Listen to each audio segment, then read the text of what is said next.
وہ شان خلق دو عالم، درود ان پر سلام ان پر میرے مولا، یہ موقع دے کہ ختم الانبیاء دیکھوں۔ حضور نے فرمایا تھا کہ آخری زمانے میں 73 فرقے بنیں گے، 72 جہنمی ہوں گے، ایک جنت میں جائیں۔ بالکل ٹھیک فرمایا تھا۔ وہ فرقے ہیں، مذہب نہیں۔ یہ فقہ حنفی شافی یہ مذہب ہیں، مذہب مانا راستہ، فرقے کا مانا جو علیحدہ ہو دین سے، جیسے شیعہ ہیں، خوارج ہیں، معتزلہ ہیں، وہ فرقے ہیں۔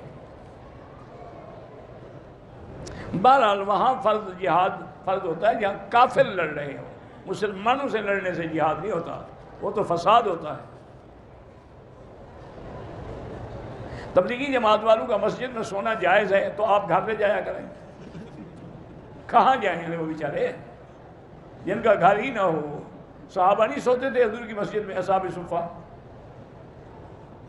شوہر کے بیوی پر کیا حقوق ہے کہ بیوی اس کے حکم کی اطاعت کرے، اذا نظر الیہا سرت ہو، جب دیکھے تو خوش ہو جائے، اذا امرہا اطاعت ہو، اور جب وہ کوئی حکم کرے تو اس کی فرما برداری کرے، اذا غاب عنہا حفظت ہو، اور اگر وہ گھر میں نہ ہو تو اس کی عزت اور مال کی حفاظت کرے۔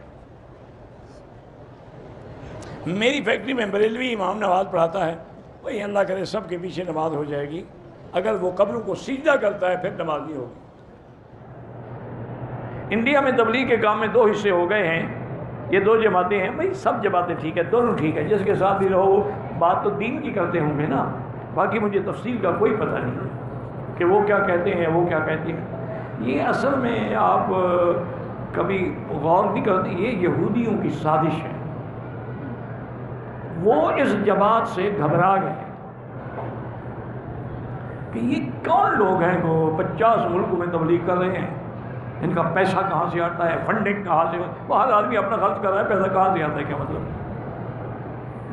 یا تو 1 کروڑ کا آدمی کا پیسہ جو ہے نا، وہ ایک پارٹی، وہ تو ہر آدمی اپنے خرچ کرتا ہے، کھانا کھاتے ہیں چندہ کر کے پیسے جمع کرتے ہیں، اس میں کیا خرچ ہونا ہے؟ میرے اپنے دوست تھے سردار الہی، وہاں فوت ہو گئے، اللہ ان کی قبر پہ کرو رحمت کرے، بہت بڑے زمیندار تھے، پھر وہ تبلیغ میں ایسے لگے نا، آدھی زندگی تبلیغ کو دے دی۔ وہ آئے مجھے ملے، ان کا کہتے ہیں یورپ گئے تھے تبلیغ پہ، ہم 7 آدمیوں کا ہماری جماعت تھی، ہم ترکی گئے، ترکی سے پھر ہم یورپ گئے، تو ترکی سے ہم نے ایک اسٹیشن ویگن خرید لی 7 سیٹر، پورے یورپ کو ہم نے دورہ کیا، واپس آ کے ترکی میں بھیجی، سارے خرچ کے بعد بھی ہمیں 1-1 ہزار مل گیا۔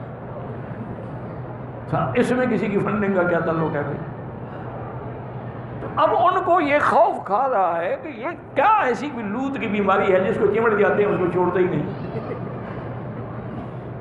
اس لیے وہ ڈرے ہوئے ہیں اور اندر اپنے آدمی بھیج کے تقسیم کر رہے ہیں، ڈیوائڈ کر رہے ہیں۔ ختم نبوت کو 2 ٹکڑے کیا، دارالعلوم دیوبند کو 2 ٹکڑے کیا، تنظیم اہل سنت کو 2 ٹکڑے کیا، ایک یہ جماعت بچی ہوئی تھی، اب ان کو بھی انہوں نے 2 ٹکڑے کیا۔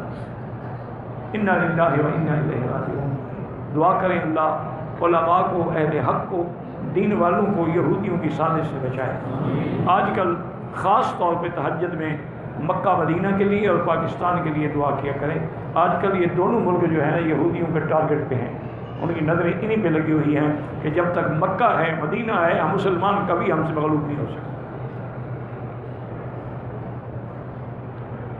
یہ سب کچھ برداشت کر سکتے ہیں، مکہ مدینے کی توہین برداشت نہیں کر سکتے۔ ایک دفعہ ایک اسرائیل کے صہیونیوں کے ایک بہت بڑے لیڈر نے، وزیر اعظم تھے، پتہ نہیں کون تھے بدبخت، یہ اس دور کی بات ہے جب ضیاء الحق ہوتے تھے، تو کسی میٹنگ میں اقوام متحدہ کی اس میں شرکت میں، تو اس نے کہیں غصے میں آ کے کہا کہ اب ہم سوچ رہے ہیں کہ حرمین شریفین کو ہم اڑا دیں۔ ضیاء الحق مرحوم کچھ بھی ہو تھا وہ دین والا آدمی، پتہ نہیں اس نے کام کیسے کیے، اچھے کیے برے مجھے پتہ نہیں ہے، لیکن نمازی پکا تھا، تہجد گزار، شب بیدار تھی، اس سے برداشت نہ ہوا، وہ کھڑا ہو گیا اسی وقت اور نے کہا مسٹر آپ مکے مدینے کو اڑا کیا دیں گے، جس دن بری نظر ڈالیں گے تیرا ملک بھی نہیں ہوگا، ہم نے بھی کیٹو کی چوٹی پہ میزائل سیٹ کیے ہوئے ہیں، وہیں سے بیٹھے بیٹھے تمہیں اڑا ڈالیں گے۔ اس کی اتنی منہ ہو گیا اور وہ سمجھ گیا کہ ہاں یہ تو بڑے خطر، اس لیے ان کی نظر اب تم پر ہے یا ان پر ہے۔ اسی لیے وہاں بھی دیکھنا جتنی دینی جماعتیں سب کو تقسیم کر دی، یہ ان کی پرانی چال ہے. بس دعا کرو اللہ حرمین الشریفین اور بلد الامین کو اور ان کی قیادت کو اور ان کی سیادت کو قیامت تک ہر فتنہ سے محفوظ رکھے، اور اللہ پاکستان کی حفاظت فرمائے، وہاں کے دین والوں کی حفاظت فرمائے. وہاں کے مدارس جو ہے نا یہ دین کا قلعہ ہے، اگر یہ مدرسے نہ رہے دین نہیں رہے گا.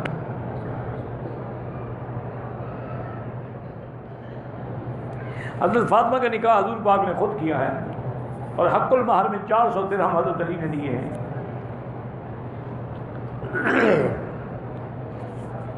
اب دیکھو یہ معمولی بات نہیں، میں کبھی کبھی چھوڑ دیتا ہوں خود، ورنہ میں سمجھتا ہوں ایسے سوال کرنے کا کیا مقصد ہے. اگر بی بی فاطمہ کا نکاح ہی ثابت نہ ہو تو پھر حسن حسین اہل بیت تو خود بخود ختم ہو گئے نا. ان کو 1400 سال کے بعد کیوں نکاح کی تحقیق کی ضرورت پڑ گئی ہے؟ یہ سازش ہے، یہی ہے جو دماغوں کو خراب کرتے ہیں. حضور نے نکاح پڑھایا ہے اللہ کے بندے. 400 درہم جو ہے حضرت عثمان نے دیا ہے حق المال میں، حضور نے خود رخصتی کی ہے.